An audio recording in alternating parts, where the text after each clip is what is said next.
on an answer.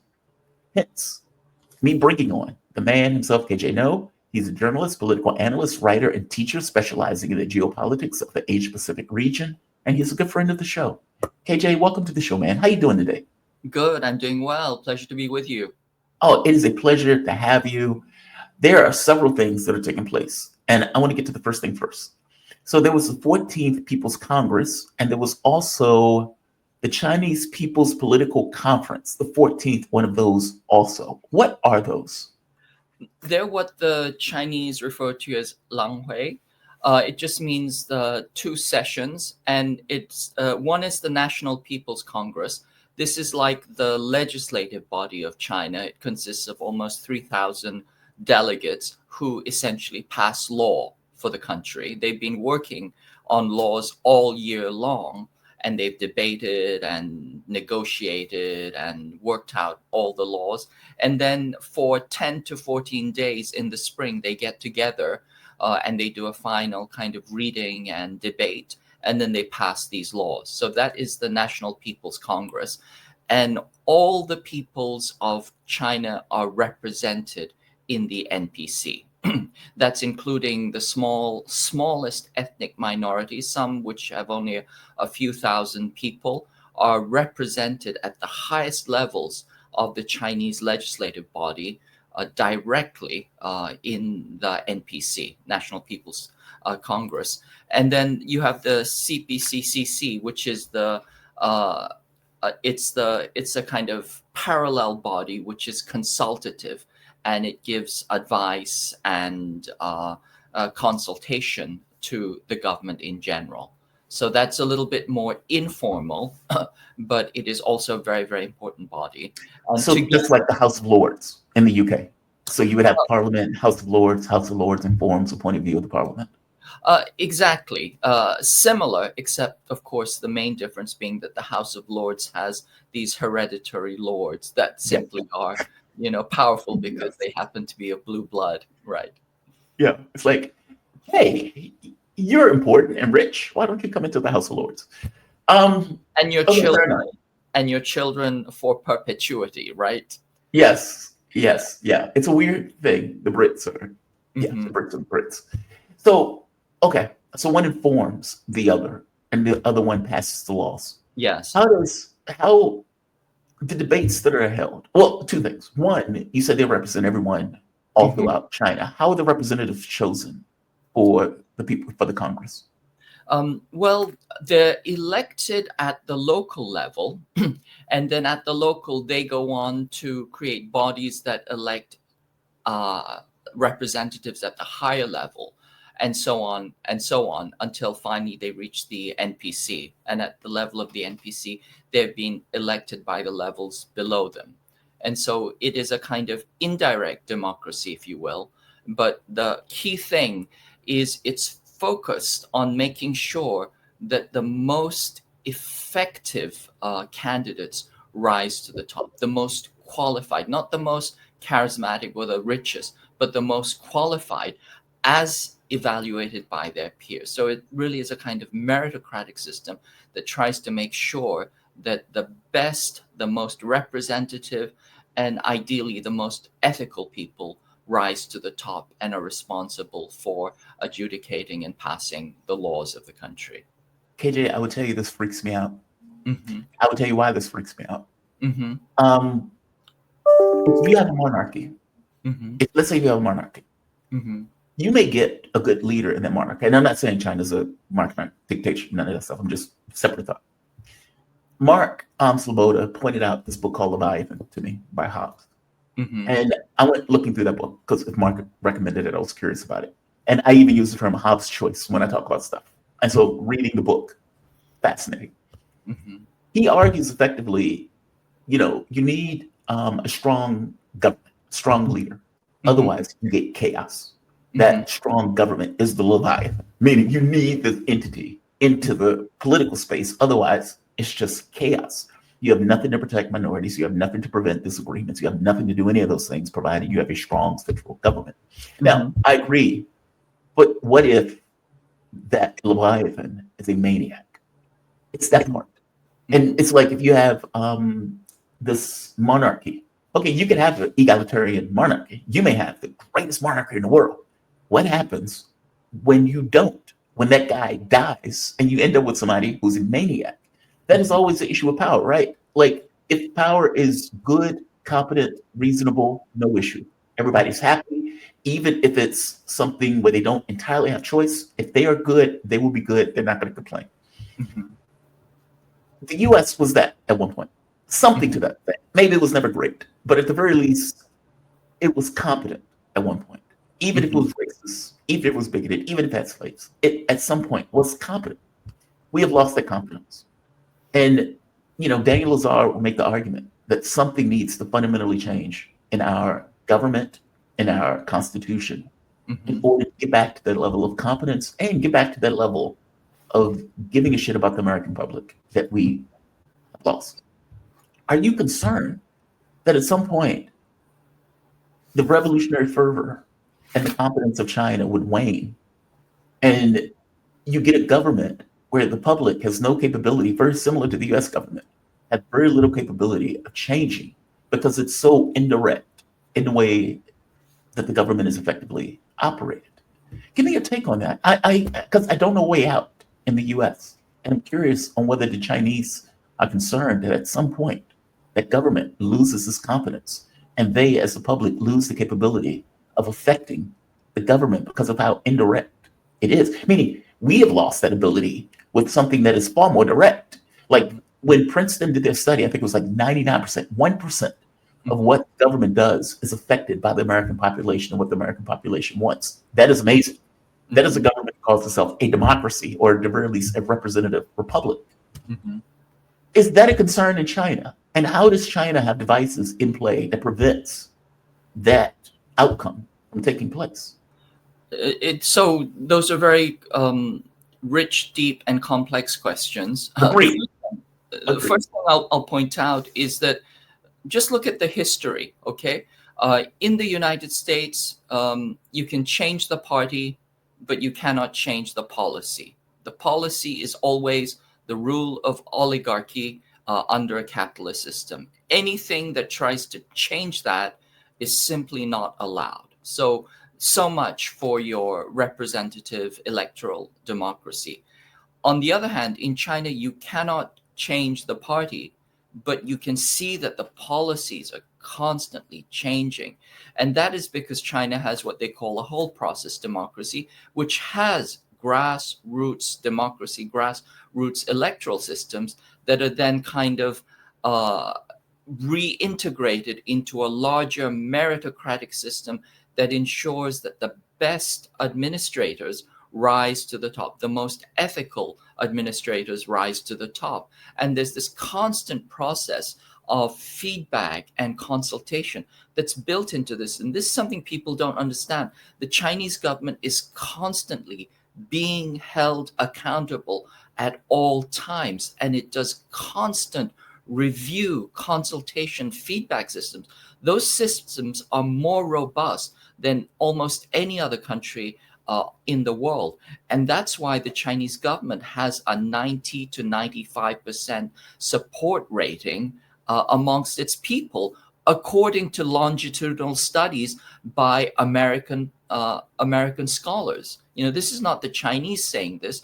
This is what American independent, polling statistics have shown over the long term, that show that China is the government which has the greatest confidence of its people, more so than any other country in the world. And that boils down to a fundamental distinction between the Chinese government and, I would say, for example, Western European governments, is that in the West, you have this quote unquote, in China, the belief is that the government has to deliver. In other words, legitimacy comes from performance. They're talking about performance legitimacy. Whereas in the West, the idea is that as long as you have the process, it's legitimate. So what you have is process legitimacy rather than performance legitimacy. You're not looking at what the government delivers and whether it's actually doing anything for the people, or whether it's actually fulfilling its promises that it's made during electioneering. And all you're doing is checking the box. Does it actually have some kind of formal process that is quote unquote democratic? It's like the Unitarian Universalists. They're all stuck on process. But in the end, what does it amount to? It amounts to a hill of beans. And as I said, in the US, and as you pointed out with the Princeton study, you can change the party, but it's a two-party duopoly of oligopolists, of monopolists, and you can never change the policy. You will never get single-payer healthcare. You will never, stop the endless wars. You will never get, a decent budget that serves the people, etc. So it's foundationally different.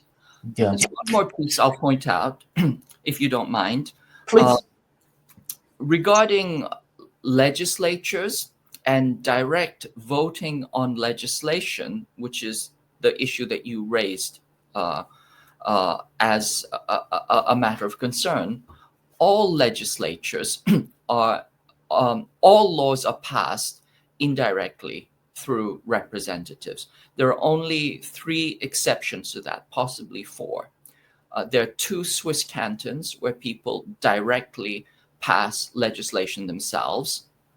There is Athens, democratic Athens, thousands of years ago, and probably, some anarchist communities like the Zapatista community.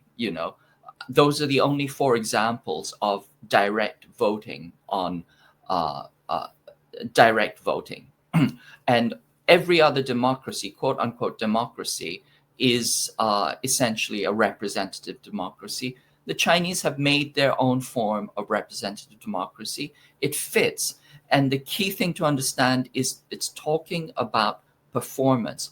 What do you deliver? Not what you promise. What do you deliver? That's the difference that makes Chinese democracy. And the other pillar of Chinese democracy is competence, that you want the best people to serve and to lead. You would never get a Pete, the transportation secretary. Buttigieg, yeah. Yeah, you would never get a Pete Buttigieg yeah. in office, right? Because in China, he would have to go through another 20, 30 years of moving up the ranks before he could become a secretary of that level. He was the mayor of a city of 100,000 people. And I don't care how many languages he speaks, you have to show that you're able to effectively manage, a large polity before you actually get you got the ranks. When the first Europeans came to China, and this was 15th, 16th century, they were astonished that they had this incredibly complex administrative state that was selecting only the most effective and competent people to rule. This was just mind-boggling for them. And the French copied this. This became the foundation of the French Grandes Écoles. And the Americans copied them. It's the foundation of the US civil service exam. But the Chinese made everybody who was a government administrator pass an exam and pass these exams over and over again until they considered you, qualified. Yeah. Yes.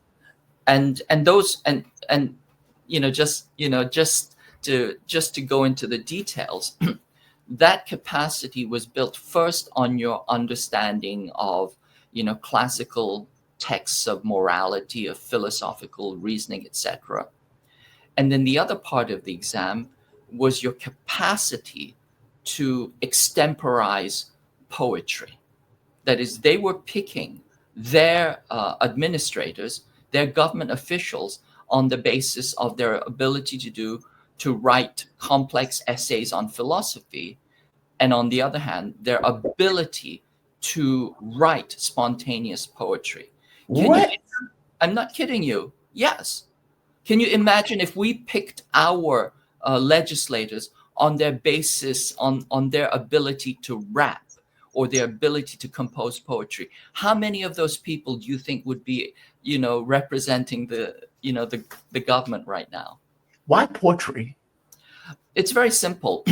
Poetry it tests first your ability to communicate. Second, it tests your ability to empathize, your ability to really get into, to empathize with all things, to put your mind into other situations. And thirdly, it tests your ability to be creative under constraint, which is exactly what good governance is. Oh, And that's interesting. and the fourth thing it does is it weeds out the psychopaths, because there are certain types of psychopathic types that simply cannot compose a line of poetry. If you look at the leadership of the Council of Foreign Relations and you look at their prose, you realize that these are people that do not understand metaphor, that have no conception of any notion of creativity, etc. You weed out those people through that process. See, the thinking is different. Like the thing, like I know Mearsheimer has this belief that China is like they're lying, right? His belief is any country that is getting to a position of power is going to act in certain ways because they have to act in those ways in order to maintain that power. And that the US or the USSR, regardless of their differences, it's almost like you resemble your enemy in that case. Like the way you're thinking about the world, it's in these kind of chess-based thoughts. I need to maintain control. I need to maintain power. What are the things I need to do to maintain power and control? How am I going to be the hegemon? And somebody made the point of saying that if China had taken that position, like meaning if they were able to get in the position of, let's say, the United States, that they would have behaved differently. Well, Mearsheimer doesn't believe that. He doesn't believe that Chinese philosophy will end up in a different outcome, that China's stated view of the world will lead them to a different position if indeed they got to the position of a hegemon. They would start to act just like the US or just like the USSR did in a similar position. You don't buy that, though. You think that the Chinese framing of the world is fundamentally different and they would come up with a different outcome. Yes, I absolutely believe that. And the example of that is thousands of years of Chinese history. They have never sought to conquer. There's a kind of natural boundary that they fill. Once they reach that boundary, they erect barriers to keep other people from invading, but they don't go out in search of wars, in wars of conquest, which is why, for example, you have India and Iran and all these big empires next to them. They did not clash with them. When the Persian Empire fell, the Persians escaped to China and they were given refuge in China. But China never went to war with Persia, even though they were large, powerful empires at their time. So it doesn't have this expansionist mindset. If you go to, the capitals of China, you'll see that all the streets are named for peace. The heavenly peace, earthly peace, the long peace. All their capitals are named peace. In the US, you only have one region or area which is named for peace, and that is Salem, right? Salem, Massachusetts, the Shalom, right? That's peace. But otherwise, in the US, we name our streets after generals and warmongers. In the US, they name their streets for peace. That's what the Chinese culture is about, seeking harmony and peace. It's not a warrior culture. It's not an expansionist, imperialist, warlike culture. It is a culture that seeks administrative, good administration and harmony inside and internally. During the 14th century, 13th, 14th century, they had the largest navies on the planet. They could have taken over, they could have conquered the planet if they wanted to, but there is no record of them ever having used their navy to enslave, capture, colonize any country. They simply went ahead, traded, came back, brought some, trinkets from other places and shared things that they had. And so this is kind of the makeup But it is so different from Mearsheimer's realism and the Western geostrategic conception of international relations, and that comes out of hundreds, actually, literally thousands of years of warring warring European states that eventually, found a temporary reprieve under the Treaty of Westphalia. But there's some deep philosophical roots at the basis of that. And one of them is that Mearsheimer says that states are the foundational entity of international relations. States seek their own self-interest. We can agree on these two, premises. And then he says that there is no overarching leviathan or order, and therefore the world is anarchic. Right. And then this is where he gets into trouble. But wait, do you agree with that premise? Because that is true, by the way. Like, yes, okay, fair enough. There is no leviathan. The UN is a very weak body. So we live in an anarchic world of states that seek their self-interest. Those are, I think, valid observations. The fourth one is where he gets into trouble, and it's where realists get into trouble, but it's deeply rooted in Western philosophy. And that is the notion that because we have these isolated states, they can never know the intentions of other states. All they can assume is the other states are in it for themselves, that they are seeking their own self-interest. So at the core of realism is an epistemic blindness. It's a kind of foundational blindness. And I say it has deep roots in Western philosophy because Western philosophy also believes that you cannot know the intentions of others, that you cannot know the existence of other minds, right? But you don't know. See, I take that as being true. Like, it's a dark farce. And what I mean by that is I can't know your mind. Like, I may know my mama's mind to a certain degree, on certain things because I've known her for so long. But do I really know what is in the mind of another person? Do I really know what is in the intentions of another country? Yeah. You're saying that's not true. I'm saying that's not true, but you can create a worldview and an epistemology which takes that as foundational. So, for example, I mean, sorry to get philosophical on you. No, please. There's a dialogue between Chuang Tzu and one of his friends, and he's on a bridge, and he says, how happy those fish must be, frolicking in the waters. And his friend says, you are not a fish.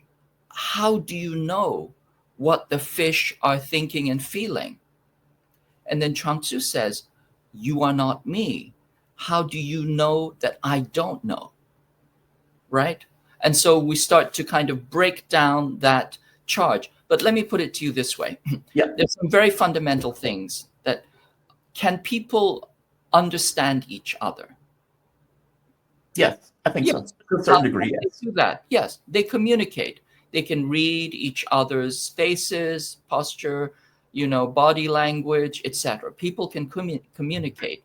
And at a certain level, people can start to understand if you don't see yourself as foundationally isolated and just a brain in a vat that doesn't even know if other minds exist. You can start to train and to develop awareness of the other so that what you get is a kind of intersubjective awareness, not a solipsistic, kind of unitary awareness, but an intersubjective awareness. For example, if you are in a relationship, do you read your partner's intentions and minds? To a certain extent, yes, right? Their failure. I've been divorced, so I'm not the best at this, but yes, in working relationships, yes. In relationships, this happens, right? If you didn't have that, you would have no relationships, right? Or all relationships would fail. We know that 50% end in divorce, but there are at least another 50% where there's some kind of modus vivendi where people understand each other. So human existence is founded on our capacity to communicate and understand each other. That's how we live with each other. That's how we go through life without killing each other. Agreed. But the realist position is that can never happen because we're so foundationally isolated that we can never understand the other. The only thing we can do is attribute self-interest to them, which for their self-interest conflicts with our self-interest. So therefore, it is in our interest to dominate the other. Right. So it's a theory of epistemic blindness, which is compensated with domination. And then from that, you're going to get the security dilemma. Both parties think this way, and then there's escalation, and then you're going to end up with war or at the very least conflict, right? So that is foundational to the realist, neo-realist, defensive realist, offensive realist thinking. They all think that way. And it's built on a kind of foundation of solipsism, of individualism, of epistemic blindness, where you cannot communicate and you cannot understand the other. The only thing you can do is a kind of game theoretic strategy where your best strategy is to dominate the other.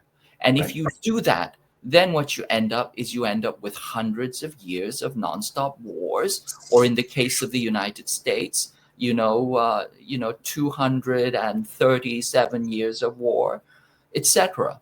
This is the thinking, and you don't end up with a good society, and you don't end up with a livable international system if you think that way. And the Chinese view is intersubjective. It's built on intersubjective, which is why they talk about mutual security, indivisible security, that we can come to a modus vivendi where we both agree and understand each other's needs and accommodate each other. It's very different from a realistic standpoint, which ultimately is projection. It's the projection of the Western controlling mindset, this dominator mindset, onto other cultures. But that will lead to war. Agreed. No, you have my agreement. Look, that is a Star Trek way of looking at the world. I appreciate that way of looking at the world. And you and I have had these conversations before on how does that engage with a group that doesn't think that way. Like, because we don't think that way. And I'm telling you, we don't think that way. Like, it's not, like, that is not into the framing that we accept as a country. It's just not. And so it's like, how does China, who wants win-win relationships, deal with a country that fundamentally don't believe those exist and would in the world in order to maintain hegemonic control? Like, it is a fascinating dilemma. It really is.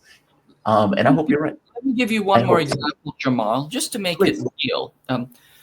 Let's think about child rearing, like young children. Young children can't speak, right?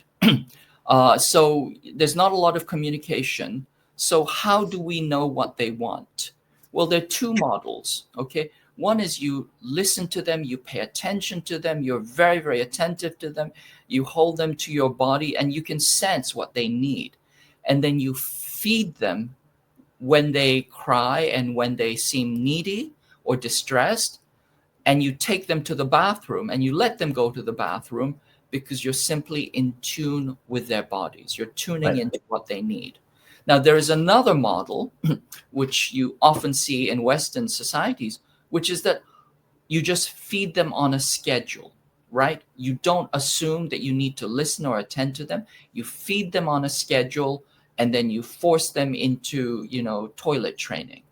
And if you do that, you end up with kids that are disengaged from their own sensations and disengaged certainly more disengaged than other children who are raised in this much more cooperative, attentive fashion. And I would guess, psychologizing here, I apologize, I would guess that John Mearsheimer was raised on a feeding schedule and, enforced potty training. And so Right. then you end up, I don't know, and we just kind of use force and control and regulation to make everything happen. Fair enough. It's like I said, I'm fascinated by, because you're right, it's worldview. There was, I hate to bring in Star Trek, and I want to go to Yoon Suk-yeol for a moment. No, what is it? Suk-yeol Yoon. I may be getting the name wrong. I haven't hit the story in a while, so the name is vague to me. There is what they call a mirror universe in the Star Trek universe. And one of the women came from the mirror universe, and she said, "You people are in a cult." Now, the fascinating part about this is that what she is pointing to is you guys have a worldview. It is only a worldview. It is only a philosophy.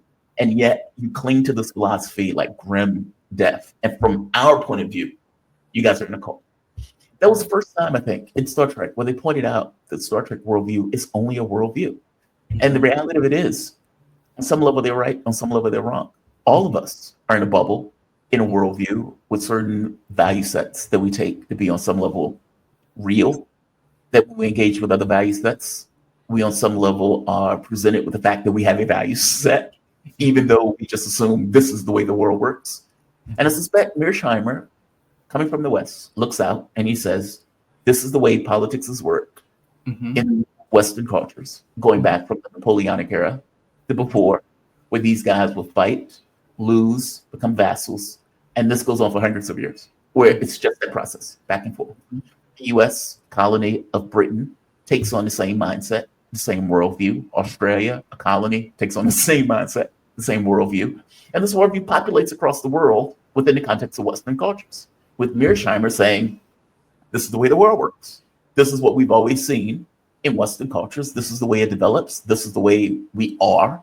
And so this is the mechanics of how politics works across the world. Now, from his point of view, he's saying the world, but what he really means is in Western cultures. And your point is, this is not the way we think here.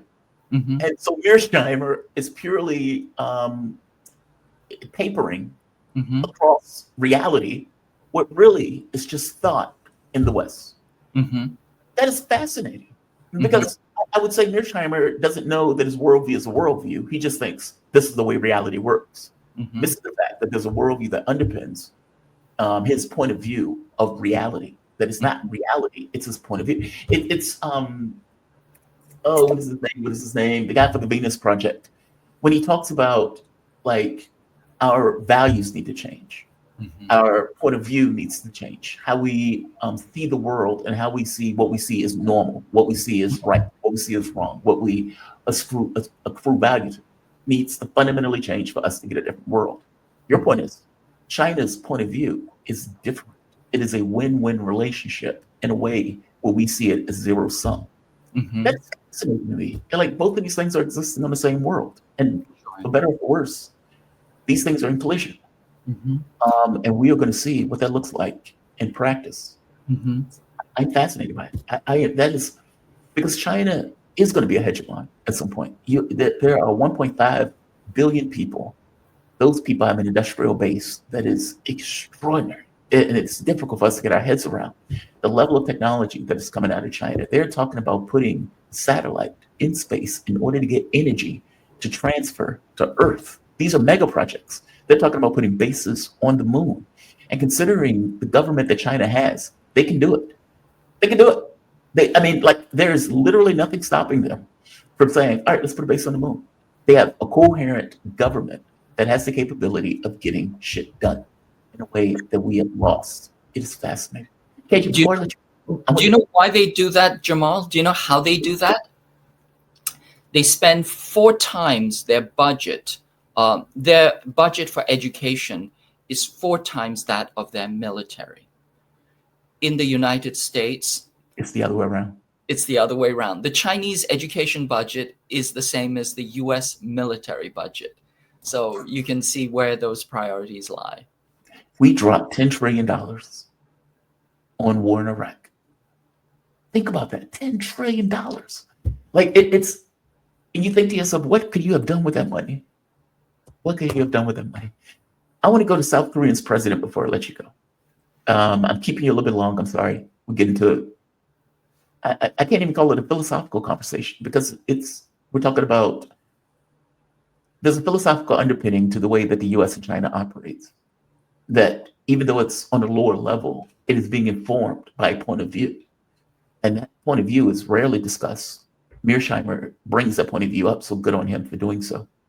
But it's fascinating in how this philosophical underpinning undergirds how they behave and what that means in kind of this physical matter reality, this material space that we kind of operate in, and what they're willing to do for that philosophical underpinning and what they do, like how they engage with each other. It is fascinating. My biggest concern is that there's some philosophical underpinnings that override others. This idea of domination overrides everything else. There's no way around it. You have to win in order to, have your value set be the value set. In which case, the value set of win-win relationships is going to be stuck with having to fight the domination aspect because it's difficult to get around it. Like if you and I are talking and I decide KJ wants to beat me up, I don't want to fight KJ, but KJ wants to beat me up. What am I going to do in this situation? Right.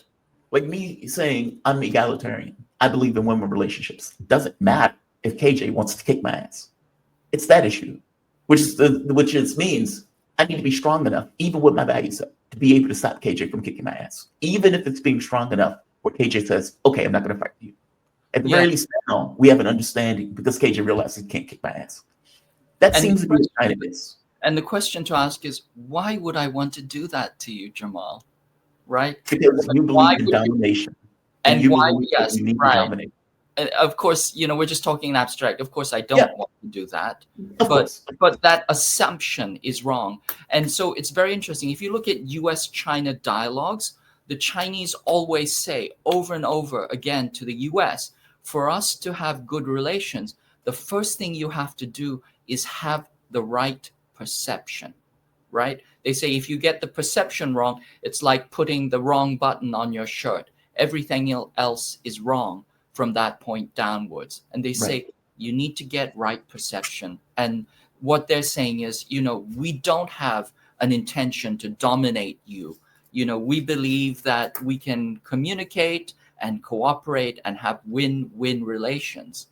But it's the US that has this perception of domination. And as I said, this is very, very deep in Western philosophy. It's based on the notion of an isolated self that is epistemically blind. But you're never going to get the US to have that perception of China. And by the way, even if the US thought that, even if we fully believe that China wants win-win relationships, it's not going to matter from our point of view of how we operate. That's the issue. Like meaning, even if I accept and I say, you know what, China is different. They don't want war. They don't want to dominate. They don't want to be a hegemon in the way that these countries are a hegemon. Okay, fair enough. That has nothing to do with us. Like that's the issue, right? It's not just how we view you. It is our view of the world. It's not, it's, okay, China is saying this now, but in 100 years, they're not going to think that. We may even think that. We, from our framing of it, this world is win or lose. There's no middle ground. We may come to terms with you. We may make agreements with you. We may balance out force in a way where, okay, we can't beat them, so we can't go to war with them, so we're going to make peace with them, and we're going to have a balanced playing field. Our point of view doesn't change, which is an issue. It's an issue. It just sucks. I hate that point of view because I do believe that you can have win-win relationships. I do believe that I can accept, okay, he has things that he needs. And the moment that he has things that he needs, interests, then we can balance our relationship. We can be friends. We can accept that there are security wants that China, and we have security wants. And we can come to agreements, meaning I believe that there could be world peace. So I don't have this framing in the way that the US frames the stuff. But they do. Rubio does. Trump does. Waltz does. Wiskoff most likely does. Like the people who they're putting into positions of power, they don't think of this like we do. You're absolutely right. And then there's structural factors, which is, that the US is built on domination, right? Historically and structurally, politically, It's Right. built on domination. The US economy is parasitic on the global south. It sucks value out of the global south to the tune of trillions of dollars, and it impoverishes the global south. It's like a parasite that is constantly sucking the blood out of its host.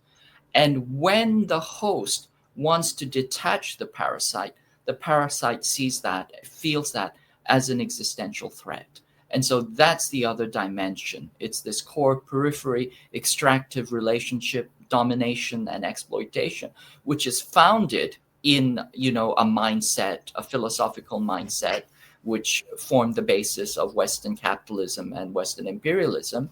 But that structural relationship makes it such that any country that tries to break out of that subordinated, subjugated relationship is seen as a threat.